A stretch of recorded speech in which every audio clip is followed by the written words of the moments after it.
Cancers ఎన్ని రకాలు, so వాటిని ఎట్లా డయాగ్నోస్ చేయాలి ఫస్ట్? బ్లడ్ క్యాన్సర్ అనేది ఒక జబ్బు కాదు సార్. సో బ్లడ్ క్యాన్సర్లో ముఖ్యంగా లక్షణాలు చూసుకుంటే అన్ని క్యాన్సర్లో కనపడే ఒక 3 లక్షణాలు ఉంటాయి.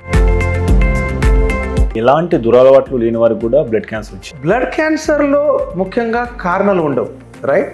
కొందరికి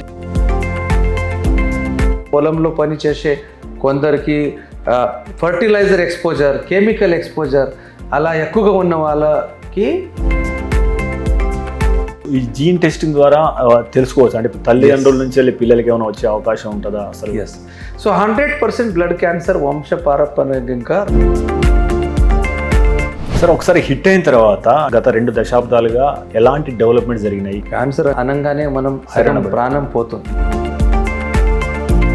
మ్యాక్సిమం బ్లడ్ క్యాన్సర్స్ క్యూర్ అయ్యే అవకాశం. బోన్ మ్యారో ట్రాన్స్ప్లాంటేషన్ అంటే ఏంటి? సో దీన్ని ఏ రకంగా చేస్తారు? ఈ డిసీజ్ బోన్ మ్యారోని మొత్తం నాశనం చేస్తాము. అంటే ఇందులో దాతను ఎట్లా గుర్తిస్తారు సార్? ఆర్గన్ డొనేషన్లో ఉన్న స్ట్రిక్ట్ రెగ్యులేషన్స్ స్టెమ్ సెల్ డొనేషన్కి లేవు. ఎందుకంటే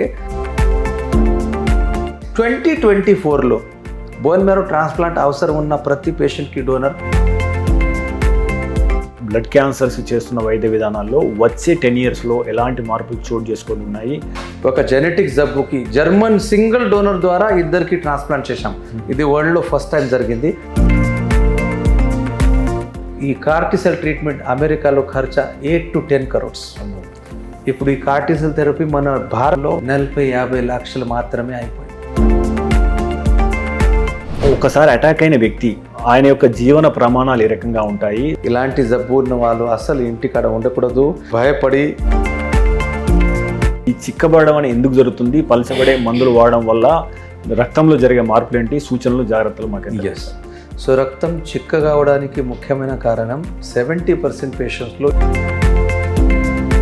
ఒక ఆరోగ్యకరమైన మనిషి శరీరంలో ఎన్ని లీటర్ల రక్తం ఉంటుంది? అది హెల్తీ అడల్ట్ బ్లడ్ వాల్యూమ్ ఎంత అని తెలుసుకోవడానికి ఒక సింపుల్ ఫార్ములా.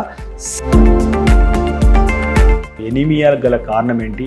ప్రతి 10 యంగ్ ఫీమేల్స్లో 7 to 8 females are supposed to be iron deficient. అంటే ఒకవేళ బ్లడ్ క్యాన్సర్ వచ్చిన వాళ్ళ పేషెంట్లకు వాళ్ళకి సపోర్ట్ సిస్టమ్ కానీ, రిసోర్సెస్ కానీ, వాళ్ళకి హెల్ప్ చేసే వ్యవస్థలు ఏమైనా ఉన్నాయా వాళ్ళకి? సో బ్లడ్ క్యాన్సర్ జబ్బు ఉన్న వాళ్ళకి ముఖ్యంగా ట్రీట్మెంట్తో సహా